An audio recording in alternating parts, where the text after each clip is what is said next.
생각하는데 현재 고난은 장차 우리에게 나타날 영광과 비교할 수 없도다.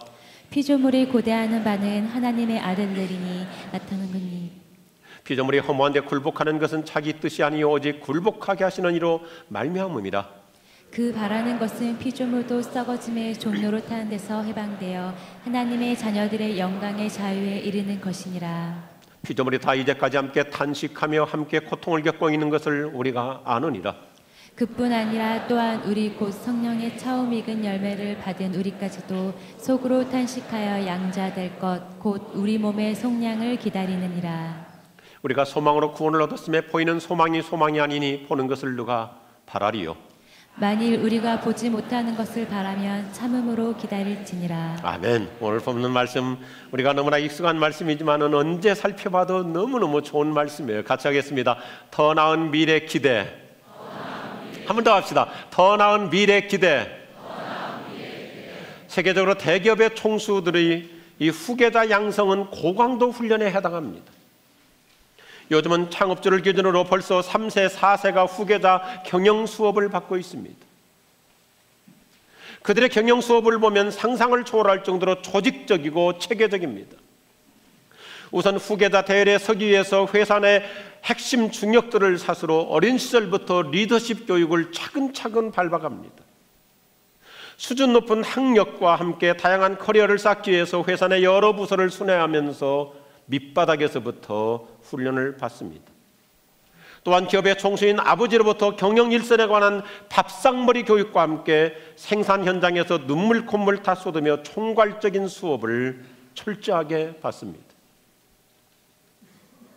어렸을 때부터 그들은 일찍부터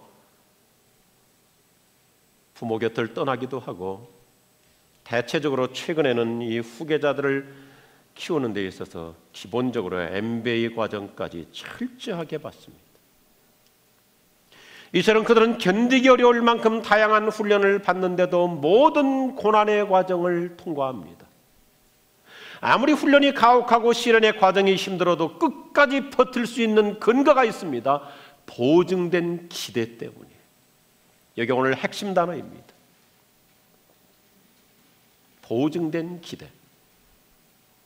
그것이 무엇일까요?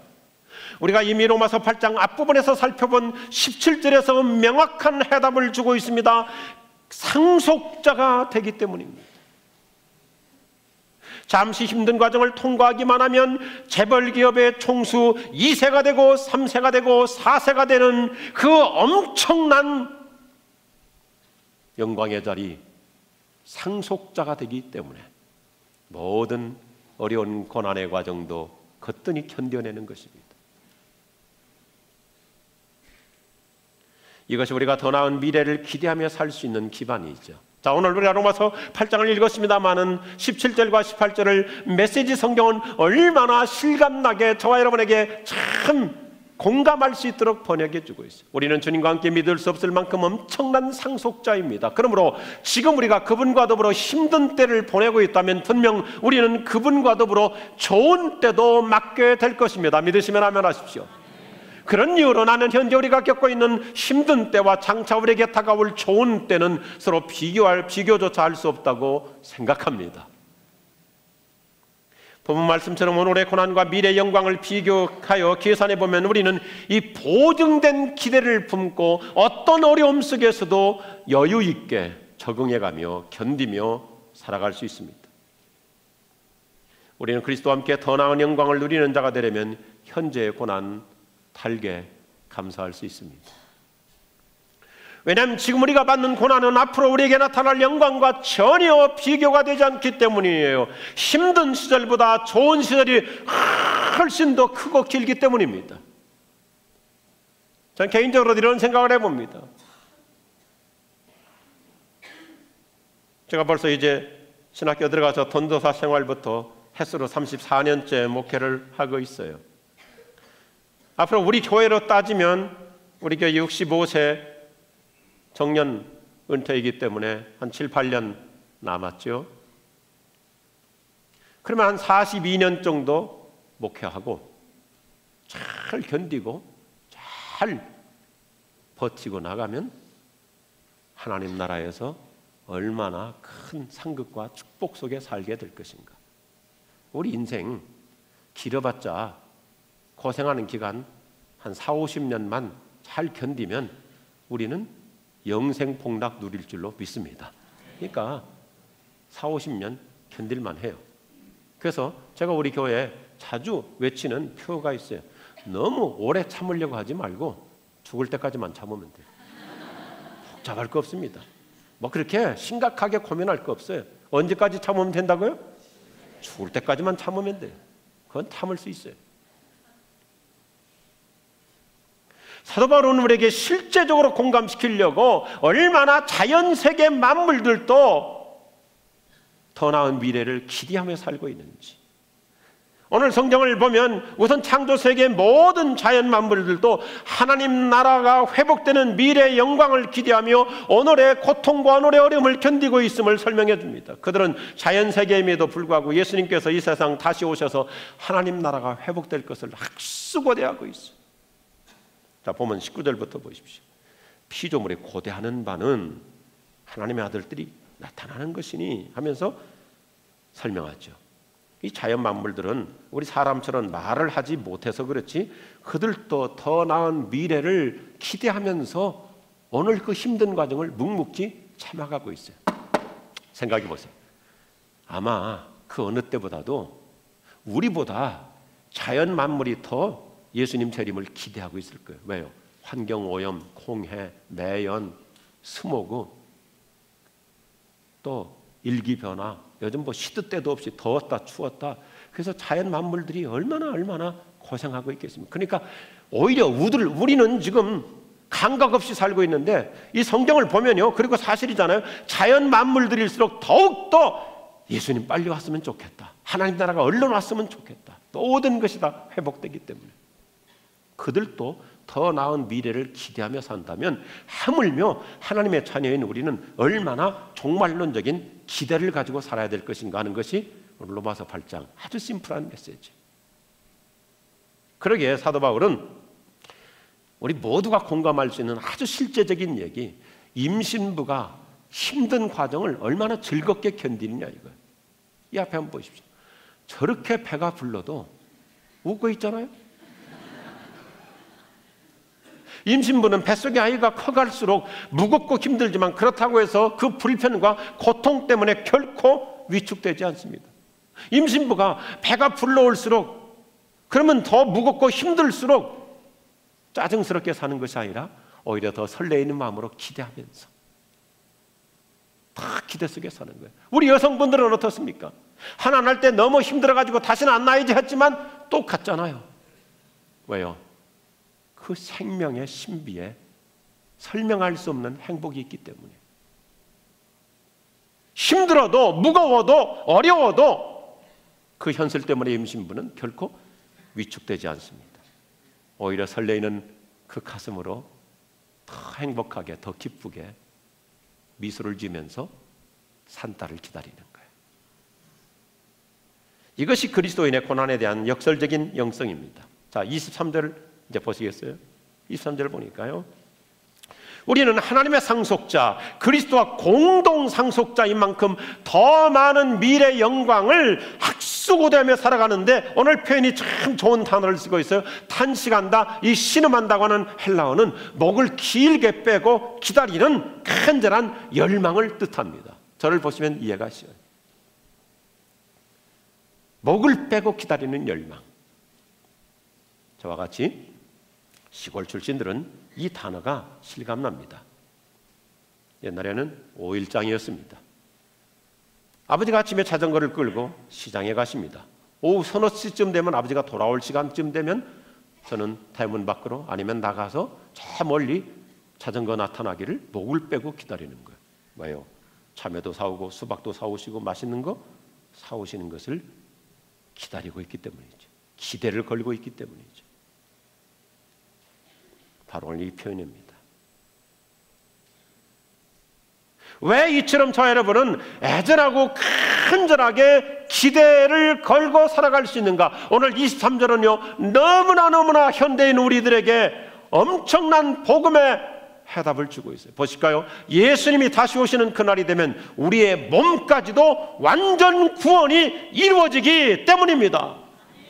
특별히 오늘 아침 예배드리는 우리 가운데 아픔이 있는 분들, 몸이 아프신 분들, 여러 가지 지병이 있는 분들, 이 말씀을 더욱더 붙잡고 더 나은 미래를 기대하며 살 수 있기를 바랍니다. 오늘 말씀에 엄청난 메시지가 뭡니까? 예수님 다시 오시는 날 저와 여러분은 성령의 능력으로 우리의 아픔도, 우리의 고통도, 우리의 혈압도, 우리의 당뇨도, 우리의 관절도, 우리의 심장병도, 우리의 모든 질병도 깨끗하게 나음받고 예수님과 같이 온전한 몸으로 될 것입니다. 이 기대 속에 살자는 것입니다. 얼마나 멋있어요. 이런 종말론적 기대감을 가지고 식물은 식물대로, 동물은 동물대로 우주적 구원의 날을 목을 빼고 학수고대하고 있습니다. 그래서 훌륭한 신학자 G. 레드라는 분은 이 본문 때문에 책을 쓰게 되는 거예요. Blessed Hope, 축복된 희망. 축복된 희망. 자, 한번 보시겠어요? 더 나은 미래, 영광스럽게 모든 것이 회복되고 완성되는 그날, 마음의 상처도 몸의 어떤 질병도 다 예수님과 같이 완전하게 되는 그 미래의 영광을 기대하며 사는 사람은 오늘의 아픔, 오늘의 고통 가지고 위축되지 않습니다. 그 호주의 릭 브이치즈라고 하는 젊은 형제 보십시오. 사지절단 장애인입니다. 팔다리가 아무것도 없습니다.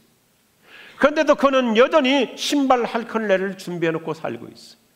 팔다리가 없는데도 신발 할 컬레를 놓고, 앞에 사진 좀 차례로 보시겠어요? 여전히 기도하고 있어요. 자기는 신발 한 컬레를 놓고 기도하고 있어요.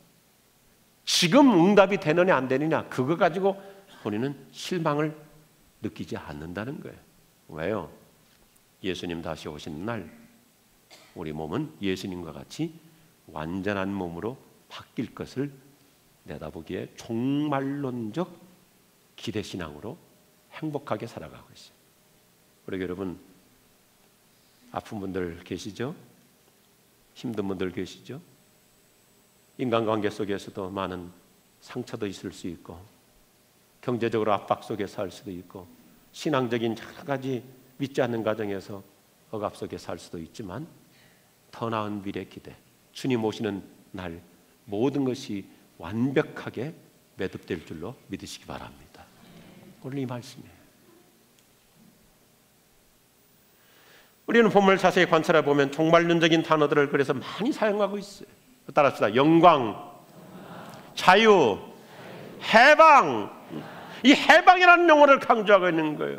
하나님 나라의 도래와 함께 우리를 아픔과 고통에서 해방시켜 주신 것입니다. 우리를 인생의 무거운 짐에서 자유하게 하신 것입니다. 지금 내가 치르고 있는 어떤 것보다 더 큰 영광스러운 미래를 성경은 보장해 주고 있는 것입니다. 할렐루야. 그러므로 고난은 우리를 작아지게 하지 않습니다. 우리를 위축하지 않습니다. 오히려 더 큰 기대감으로 살게 합니다. 더 나은 미래를 대망하며 큰 배짱을 가지고 살게 합니다. 여유를 갖고 살게 합니다. 오늘 보면 19절과 23절과 25절에서 계속해서 반복하는 단어가 이것입니다. 더 나은 미래를 기대하며 살자. 무엇 때문에 우리에게는 절망 중에서도 희망이, 어둠 속에서도 장밋빛 기대가 가능할까요? 성경은 언제나 우리에게 살아있는 역동적인 메시지를 줍니다. 첫 번째, 같이 하겠습니다. 고난이 클수록 영광도 큽니다.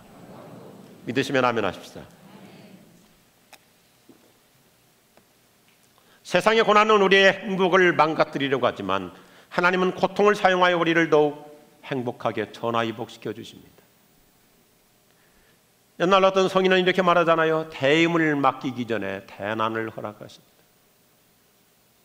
오히려 나를 큰 그릇을 만들어 놓은 다음에 혹독한 시련의 과정을 통과한 후에 어떤 인생의 큰 난제들도 풀어갈 수 있는 큰 사람으로 나를 빚어가시는 거예요. 지난 3월에도 제가 봄에 그런 얘기를 했습니다. 어느 책을 읽다가 옛날에부터 전해 내려오는 좋은 얘기죠. 왕관을 쓰려면 그 왕관의 무게를 버텨라.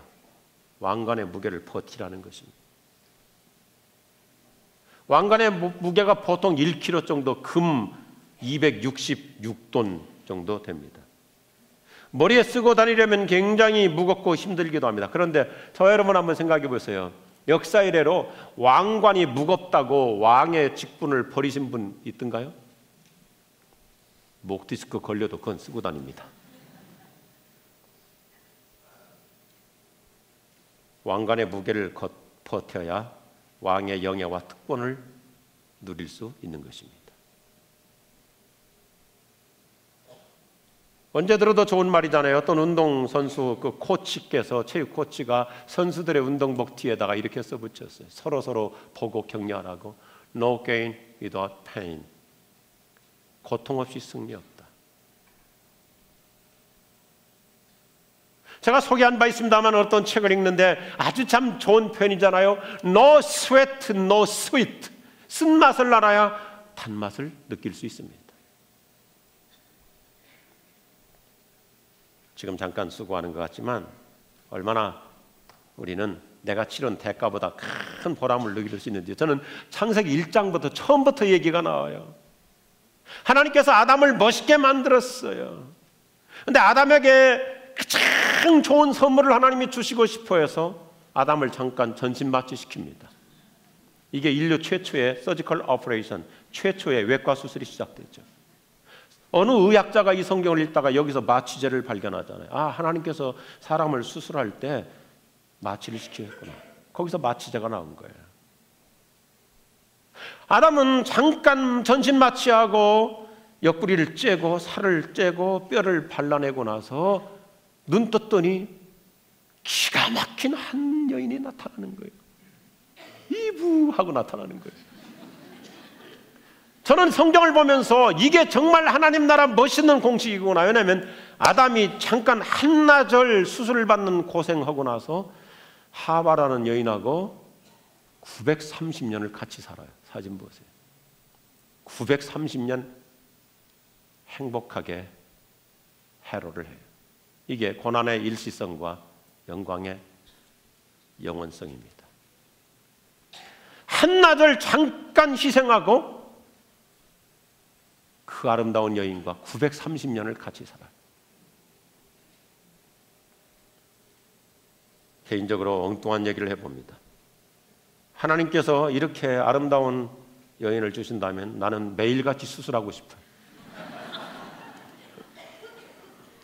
무슨 얘기입니까? 오늘 말씀이잖아요. 고난 오래 가는 것 같지만 아까 말씀드렸듯이 우리 40-50년 고생하면요, 50년, 60년 고생하면 평생 하나님 나라에서 존귀와 영광 누릴 줄로 믿습니다. 우리는 어떤 어두운 현실에서도 희망을 가지고 견디며 살아가자는 것입니다. 어떤 절망의 절벽에서도 미래 승리의 영광을 바라보면서 위축되지 말고 살자는 것입니다. 왜요? 한 번 더 할까요? 고난이 큰 만큼 영광도 큽니다. 믿으시면 아멘 하십시오. 내 인생의 십자가가 다른 사람보다 크게 느껴지는 분들도 계십니다. 왜 나는 믿지 않는 이 가정에 와가지고, 왜 내 남편은 이렇게 여러 가지로 성격이 안 맞아서, 왜 우리 집 아이들은 이렇게 나한테 힘들게 하는가? 십자가가 큰 만큼 나중에는 축복의 강을 건너갈 때 그 십자가가 큰 다리가 되어주는 거예요. 동의하시면 아멘 하십시오. 지금 나에게 크게 느껴지는 것 같지만 나중에는 그 십자가가 큰 다리가 되기 때문에 어디든지 축복의 새로운 나라로 들어갈 수 있는 하나님의 도구가 될 줄로 믿습니다. 그래서 오늘 이 말씀이 또 하나를 우리에게 제시해 주고 있어요. 정말 위로가 됩니다. 같이 할까요? 우리가 약할수록 하나님의 도움은 더욱 큽니다. 할렐루야.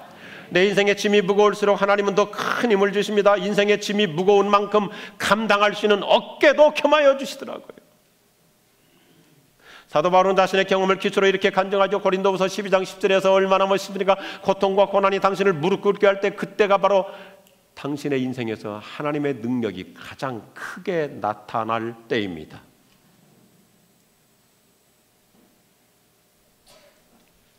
내가 약할수록 하나님의 도우심은 더 커지는 거예요. 내가 부족하고 내가 모자랄수록 하나님이 주시는 힘의 역사는 더 강력하게 나타나는 거예요. 이에 대해서 금세기 최고의 설교자 중 한 분이신 찰스 스윈도는 이런 지침을 주고 있어요. 당신의 고난이 하나님의 벌이라고 추측하지 말라. 고난이 지나가면 하나님이 당신에게 더 큰 기쁨을 주실 것을 기대하라. 믿으시면 아멘 하십시오. 주님이 당신을 버리셨다고 생각하지 말라. 당신의 두려움과 의심을 고백하고 그분께 헤쳐나갈 수 있는 힘을 달라고 요청하라. 저는 이 아침에 간곡하게 외치고 싶습니다. 내 인생의 무거운 짐 때문에 위축되지 말고 오히려 짐이 무거운 만큼 주님께서 나에게 더 큰 힘을 주시도록 간구하는 자에게 오늘도 주님은 놀라운 도우심의 손길, 하나님의 그 엄청난 힘으로 우리를 날마다 새롭게 하여 주실 줄로 믿습니다. 무거운 짐을 나 홀로 지고 견디다 못해 쓰러질 때 불쌍히 여겨 구원해 주리. 은혜의 주님 오직 예수. 다시 한번 할까요? 무거운 짐을 나 홀로 지고 견디다 못해 쓰러질 때 불쌍히 여겨 구원해 주리. 은혜의 주님 오직 예수. 남들보다 응답이 더딜지라도 더 나은 미래를 기대하며 의연하게, 초연하게, 꿋꿋하게 살아갈 수 있기를 바랍니다.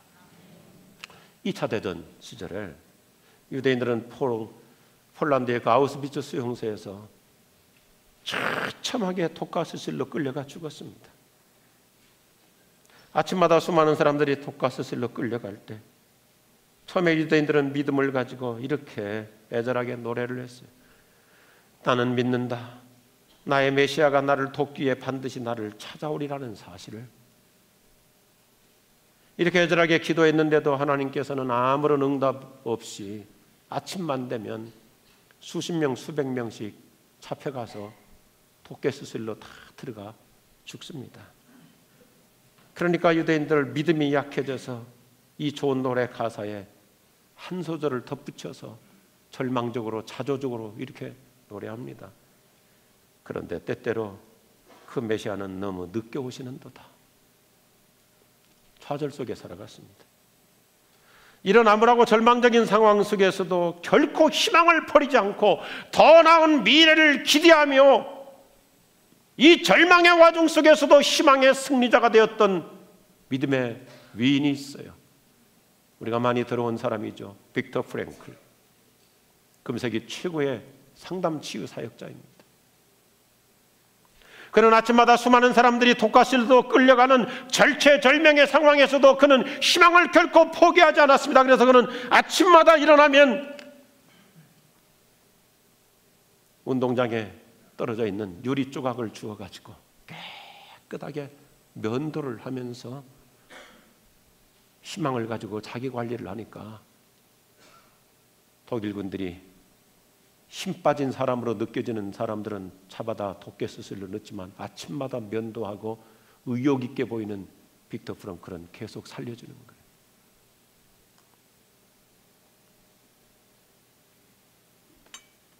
그의 노래는 다른 유대인들과 마지막 결론이 이렇게 달랐어요. 보세요. 나는 믿습니다. 나의 메시아가 나를 돕기 위해서 반드시 나를 찾아오리라는 사실을. 그런데 사람들은 너무 서두릅니다. 사람들은 너무 서둘러 믿음을 포기합니다. 여기에 엄청난 차이가 있습니다. 믿음을 포기하느냐 믿음으로 기대하느냐입니다. 생과 사가 결정되는 것입니다. 빅터 프랭클은 더 나은 미래를 기대하는 신앙으로, 희망적 신앙으로 살았기 때문에 그는 죽음의 영광로 아우슈비츠에서도 살아나오는 승리자가 되었습니다. 오늘 이 믿음 회복할 수 있기를 바랍니다. 이것이 오늘 본문의 결론이에요. 참 성경은 언제 읽어도 멋있어요. 24절과 25절의 핵심 단어가 무엇입니까? 우리말 성경에도 잘 나타나고 있는데요, 희망이라는 단어를 바울은 5번에 걸쳐서 반복하고 있어요. 에스페란스, 에스페란스, 에스페란스, 에스페로, 에스페로, 에스페로. 우리말도 잘 나타나 있죠. 보세요. 우리가 희망으로 구원을 얻었음에 보이는 희망이 희망이 아니니 희망하는 것을 누가 바라리요? 보는 것을 누가 희망하리요? 만일 우리가 보지 못하는 것을 희망한다면 참음으로 기다릴지니라. 참 멋있죠? 우리가 희망 가운데서 구원받았고 보이지 않는 것도 보는 것처럼 희망을 품고 살기 때문에 어떤 고난과 시련도 참고 견디며 호소하자는 것입니다. 더 나은 미래를 희망하고 기대하며 견딘다면 반드시 좋은 결과가 나타난다는 말씀입니다. 인생의 모든 고난은 끝이 막힌 동굴이 아니라 미래가 뚫려있는 터널에 불과합니다. 언젠가는 끝이 있고 나가는 출구가 있습니다. 그래서 우리는 희망을 가지고 기대하고 견뎌낼 수 있습니다. 한번 따라하십시다. 내 인생 반드시 출구가 있습니다. 믿으시면 아멘 하십시오. 우리 자녀들의 미래, 우리 가정의 앞날, 반드시 우리 인생은 고난의 동굴 속에 갇히는 것이 아니라 막힌 동굴 속에 들어가 끝나는 것이 아니라 뚫린 터널 통과할 줄로 믿습니다. 어떤 상황에서도 더 나은 미래를 기대하며 살아야 돼요. 저는 제가 개인적으로 너무나 좋아하기 때문에, 그리고 그분의 삶의 흔적을 느끼고자 유적지에 여러 차례 가서, 미국에 부흥회할 때마다 가서 그분의 그 우렁찬 목소리의 강연을 녹음을 통해서 들을 때마다 가슴이 벌렁벌렁해집니다. 마틴 루터 킹, 그는 1963년 워싱턴 광장에서 암살범에 의해서 총에 맞아 죽으면서도 그는 결코 꿈을 포기하지 않습니다. 인종차별의 절망적 현실 상황에서도 그는 죽어가면서도 이렇게 희망을 노래했어요. 저는 산 꼭대기에 올라 미래의 꿈이 이루어지는 약속의 땅을 지금도 보고 있습니다. 미래의 꿈이 이루어지는 그 약속이 이루어지는 날을 저는 지금도 보고 있습니다. I have a dream.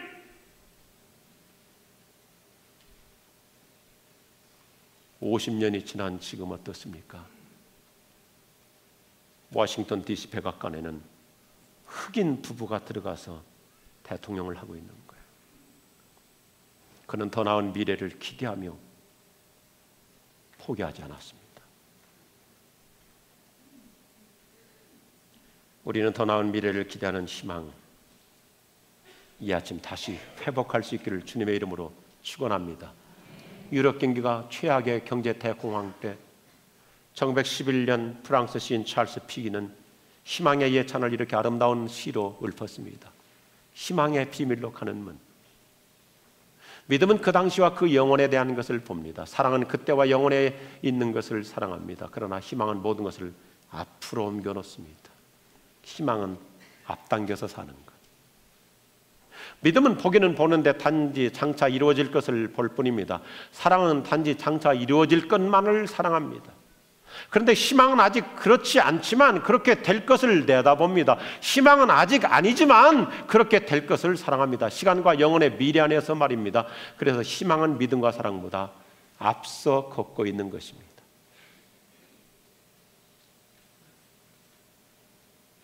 21세기 여성 신학자 월터 윙크는 희망에 대해서 이렇게 아름답게 간단명료하게 우리에게 용기를 주고 있어요.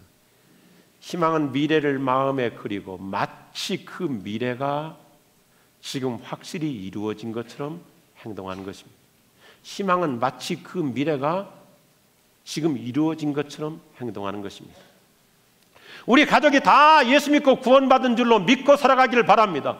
우리 자녀들이 하나님 앞에 큰 그릇으로 쓰임받을 줄로 이미 앞당겨 믿고 살아갈 수 있기를 바랍니다. 하나님께서 내 인생은 갈수록 더 나아지게 하실 것을 미리 앞당겨서 믿고 살아갈 수 있기를 주의 이름으로 축원합니다.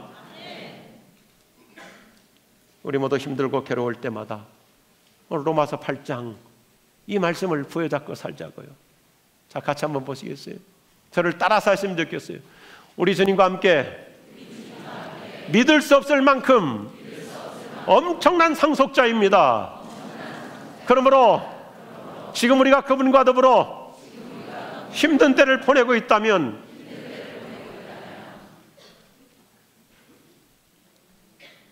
어딜 다 그랬어요.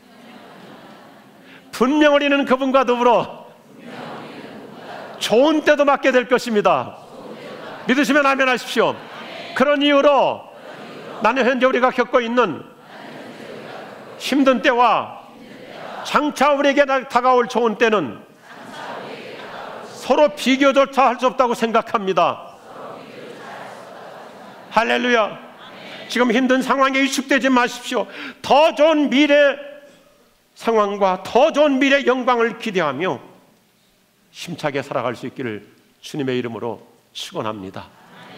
오늘 기도 대신 우리 가슴 벅차게 영광을 내다보며 찬양하고 싶어요. 다 그 자리에서 일어나십시다. 더 나은 미래를 기대하며 오늘 아침 우리 설레이는 마음으로 얼마나 내 인생의 지평이 아름다운 영광으로 바뀔 것인지 믿음의 고백으로 이 찬양 같이 하시겠습니다. 찬양하며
하나님 아버지,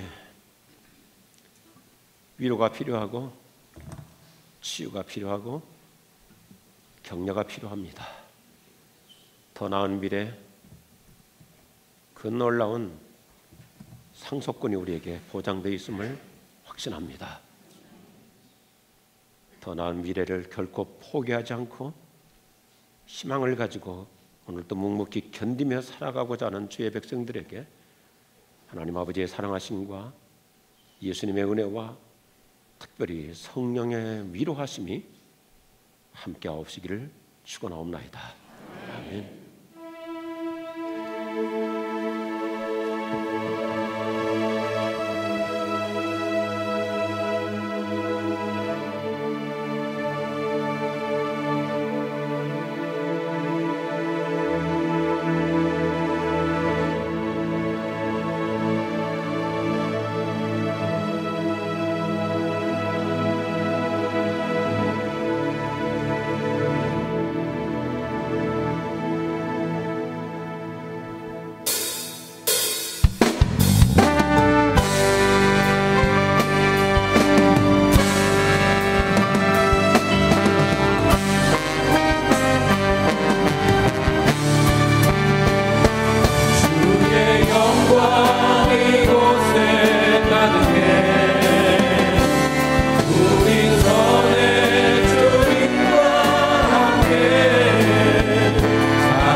그 찬송 온 땅 가득해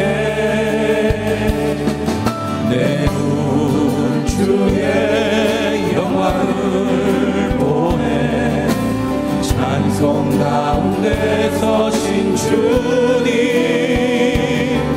주님의 얼굴을 온 세상 향하네 권능의 발을 드셨네 영광 이곳에 가득해 우리 손에 주님과 함께 찬양하며 우리는 전진하리 온 열방 주볼 때까지 주의 영광 이곳에 가득해 우리 손에 주님과 함께 찬양하며 우리는 전진하리 모든 열방 주 볼 때 이곳에 오셔서 이곳에 앉으소서 이곳에서 드리는 예배를 받으소서 주님의 이름만이 오직 주의 이름만 높임을 받으소서 이곳에 오셔서 이곳에 앉으소서 이곳에서 드리는 예배를 받으소서 주님의 이름이 주님의 이름만이 오직 주의 이름만 높임을 받으소서 이곳에 오셔서 이곳에 앉으소서 이곳에서